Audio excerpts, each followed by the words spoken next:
Welcome back to BBVN online classes. In last video we read about cell reference such as relative or absolute cell reference.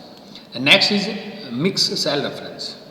Mixed cell reference is a combination of relative and absolute cell reference. ये क्या है? दोनों का combination है. In this either रो और column remains constant. इसके अंदर या तो रो जो होती है वो कांस्टेंट होती है या फिर कॉलम कांस्टेंट होता है. इट मीन्स दोनों नहीं होते, दोनों में से कोई एक होता है. जैसे आपने देखा लास्ट के अंदर कि अपन ने क्या किया था, बी और फोर दोनों के आगे क्या यूज़ किया था, डॉलर साइन का यूज किया था. इट मीन्स बी भी कांस्टेंट और फोर भी कांस्टेंट है.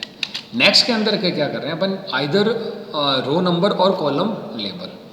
जैसे देखो यहाँ पर दे रखा है, इसमें अपन ने क्या किया, कॉलम को कांस्टेंट किया है यहाँ पर, और यहाँ पर अपन ने क्या किया है, रो को कांस्टेंट किया है. तो या तो कॉलम है या रो है, दोनों में से कोई होगा. तो ये एग्जांपल किसका है, मिक्स सेल रेफरेंस का एग्जांपल है. अब देखिए कैसे अपन इसको यूज करते हैं.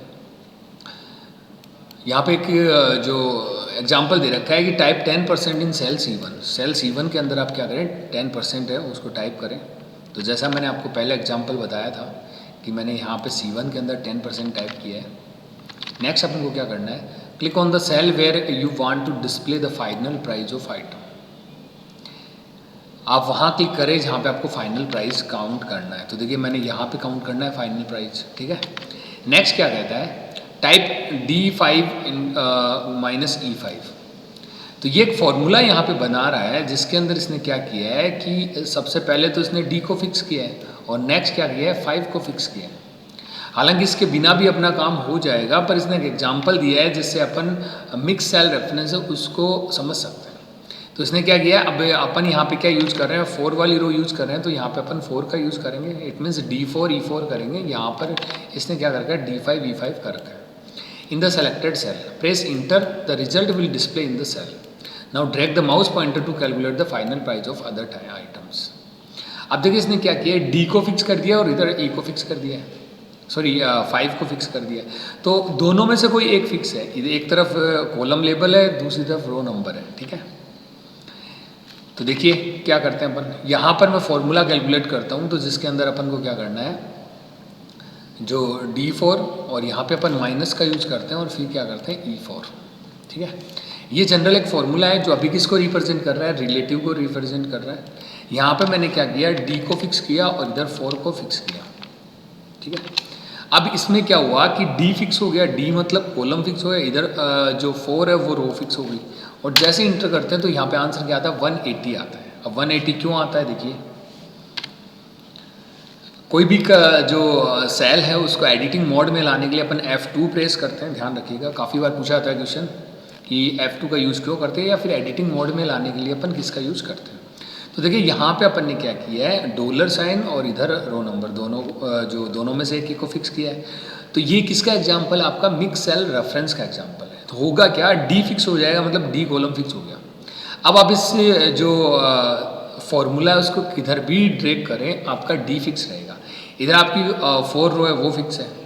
ठीक है. 4 रो फिक्स है, इट मीन्स इधर क्या होगा, 4 रो फिक्स है तो इसमें क्या होगा कि जो रो है वो 4 फिक्स है तो हर बार ये 20 ही माइनस करेगा. ये क्या करेगा, 20 ही माइनस करेगा. हालांकि अपन का जो कैलकुलेशन है वो हर बार 10% के अकॉर्डिंग है, पर मैं यहाँ पे अगर आपने 4 के आगे डॉलर साइन का यूज़ किया है, इट मीन्स आपने 4 को फिक्स किया है तो 4 रो फिक्स हो गई इसके अंदर. तो 4 रो के अंदर वैल्यू क्या है, 20, तो ये फिक्स हो जाएगा. तो जैसे मैं इसको ड्रैग करता हूँ तो आप देखेंगे हर बार ये 20 वैल्यू ही माइनस करेगा. ठीक है. ये तो अपन ने कैलकुलेट किया एक फॉर्मूला, पर जनरली अपन को फाइनल प्राइस कैलकुलेट करना है तो उसको अपन without mix cell reference use ही करेंगे. ये मैंने आपको बताया एग्जांपल कि कैसे अपन फिक्स करते हैं. ठीक है. तो अगर मेरे को इसको प्रॉपरली करना है तो मैं यहाँ पे इन दोनों को हटाऊंगा और रिलेटिव सेल रेफरेंस का यूज़ करूँगा, जिससे क्या दोनों चीज़ें चेंज हो तो यहाँ पे प्रॉपर आंसर आए. तो कहने का मतलब क्या है कि अगर आपने कहीं भी डॉलर साइन का यूज़ नहीं किया है देन वो क्या है, रिलेटिव. अगर आपने आइदर रो नंबर और कॉलम लेबल के ऊपर किया देन वो मिक्स, और अगर दोनों के ऊपर किया देन वो क्या होगा, एब्सोल्यूट सेल रेफरेंस. ओके.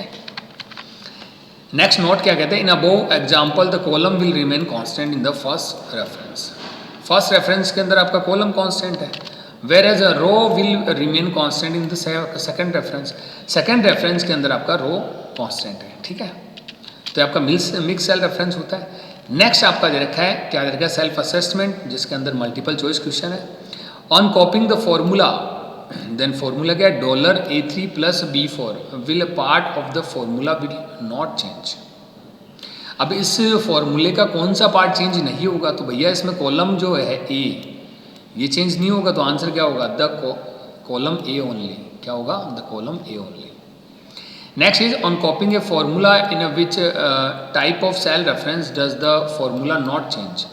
कौन से सेल रेफरेंस का टाइप है जिसमें फॉर्मूला चेंज नहीं होता, या अपन कह सकते हैं कि रेफरेंस है उसका चेंज नहीं होता, तो वो किस में नहीं होता, एब्सोल्यूट में चेंज नहीं होता।